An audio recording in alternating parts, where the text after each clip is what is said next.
So what I was, oh yeah, so when there's the properties of morals themselves, we call sui generis. That's what I was looking for. But yeah, I don't want to get into all the. Yeah. So, like Moorean realists, divine command theorists argue that there are robust moral truths, that moral facts are something over and above natural facts.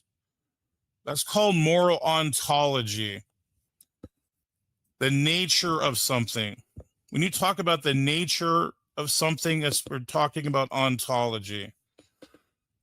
But rather than defend the premise that moral facts are sui generis, divine command theorists argue that moral facts are supernatural. So right there, this fucking retard just made his whole video irrelevant. It was the whole thing was a straw man. Because J.M. Katz is a Christian, and she's arguing for the Christian worldview here. That moral facts are supernatural, but not only supernatural, sui generis, but the Moorean realists cannot claim supernatural facts. They cannot do that. Here we go again. This time no folding chairs, no trolling, and no veckle. Just plain facts. Jessica Katz does not endorse Sui Generis Moral Properties with divine command theory. This misses the entire point of her manuscript. 1. Praise's claim. Katz argues that moral facts are supernatural but not sui generis. Praise's misinterpretation. Praise claims Katz is arguing that moral facts are supernatural under DCT, and also sui generis, or that she's blending the two. He says, moral facts are supernatural, but not only supernatural, but also sui generis. This is false. Katz's actual argument. Katz distinguishes two different kinds of non-natural properties, sui generis and supernatural. She treats Moorean realism and divine command theory as two distinct forms of moral non-naturalism. Quote, examples of non-natural properties include sui generis and supernatural properties. Quote, Moorean realism and divine command theory are both forms of non-naturalism, but they face different objections. The former does not violate the causal closure principle. The latter does. Why praise is wrong. Katz distinguishes sui generis and supernatural as two different types of non-natural properties. She does not say moral facts are both supernatural and sui generis. Praise misreads a contrast between two theories, as if it were a blended position. 2. Praise's claim. Moorean realists cannot claim supernatural facts. Praise's misinterpretation. Praise says, Moorean realists cannot claim supernatural facts, and talks as if this somehow undermines Katz or shows she is confused or inconsistent. Katz's actual argument. Katz defines sui generis properties in the context of Moorean realism and explicitly contrasts them with supernatural properties as a different category of non-natural properties. Quote, a property that is sui generis is metaphysically unique and different in kind from any other property. Moral properties that are sui generis are thus non-reductive, irreducibly normative properties. Quote, examples of non-natural properties include sui generis and supernatural properties. She then characterizes divine command theory in terms of God's commands and nature. Quote, divine command theory is the view that moral obligations and values are constituted by God's commands and nature respectively. Why praise is wrong. Katz agrees that Moorean realists, who affirm sui generis properties, do not appeal to supernatural facts. That is part of the contrast. Katz is not herself a Moorean realist. She is comparing Moorean realism with DCT. Praise treats Katz as if she were defending sui generis properties under DCT, but the text distinguishes them as two different kinds of non-naturalism. 3. Praise's claim. Katz is arguing for the Christian worldview. Praise's misinterpretation.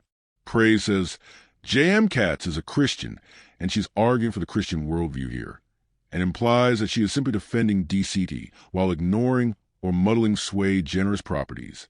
Katz's actual argument. Katz presents Moorean realism and DCT as two competing non-naturalist theories.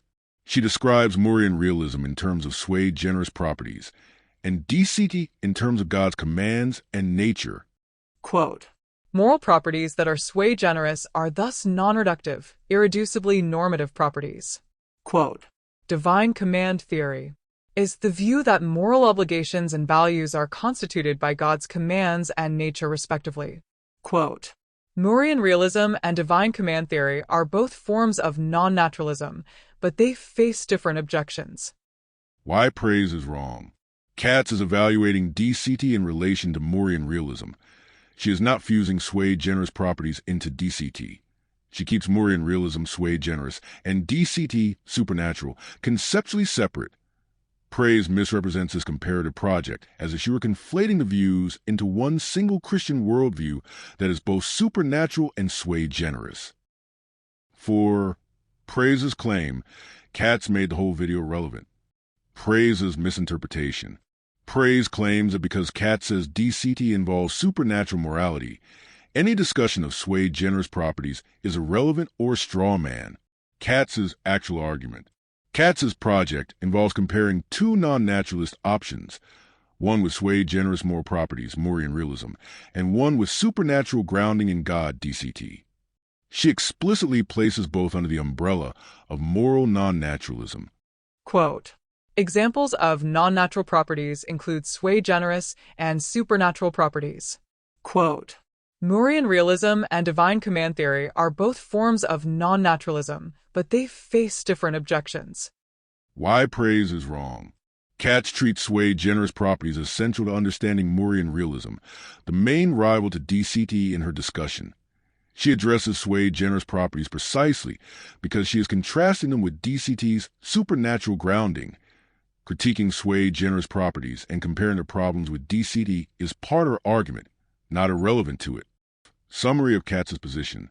Sui generis properties. Moorean realism defined as metaphysically unique, non-reductive, and irreducibly normative. Quote, a property that is sui generis is metaphysically unique and different in kind from any other property. Moral properties that are sui generis are thus non-reductive, irreducibly normative properties, identified as one kind of non-natural property. Quote, examples of non-natural properties include sui generis and supernatural properties.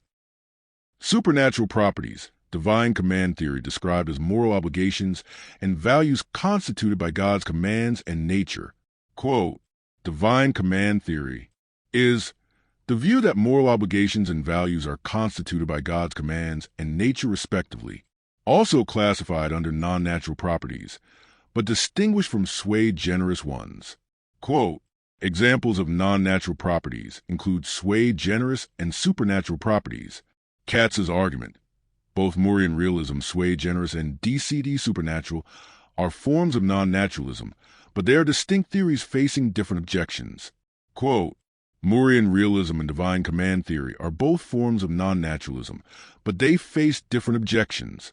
The former does not violate the causal closure principle. The latter does. She compares them rather than blending them. DCT does not incorporate sui generis properties, but offers a different kind of non-natural grounding. Praise claims that Katz is blending sui generis and supernatural properties, but that's not what she's doing.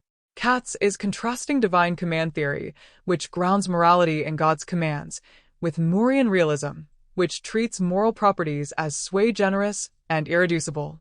She argues that DCT is at least as plausible as Moorean realism because it avoids the problems of sui generis properties, like their causal impotence and lack of explanatory power. Page 76 and 77. Moorean realism is thus not the only viable form of moral non-naturalism. Indeed, if moral properties are not natural, then they may be either sui generis or supernatural. However, I have not argued that divine command theory or Moorean realism is in fact the correct metathical theory, or even that one form of moral non-naturalism is superior to the other. Rather, the implications of the arguments herein can be taken in two very different ways. On the one hand, I have taken the first steps in offering a defense of divine command theory. Although Moorean realism is generally acknowledged as a plausible media-ethical theory, over the past century the majority of scholars have not seriously considered divine command theory as an alternative. I have argued that divine command theory should not be overlooked, as it is just as plausible as the most common and widely cited rendition of moral non-naturalism, Moorean Realism. If one is willing to take the view the moral properties are sui generis seriously, then given the many similarities between the two views, one should be just as willing to reconsider the merits of the view that moral properties are supernatural, though this is not a defense of divine command theory. It is a first step in bringing divine command theory back on the scene as a credible metaphysical theory.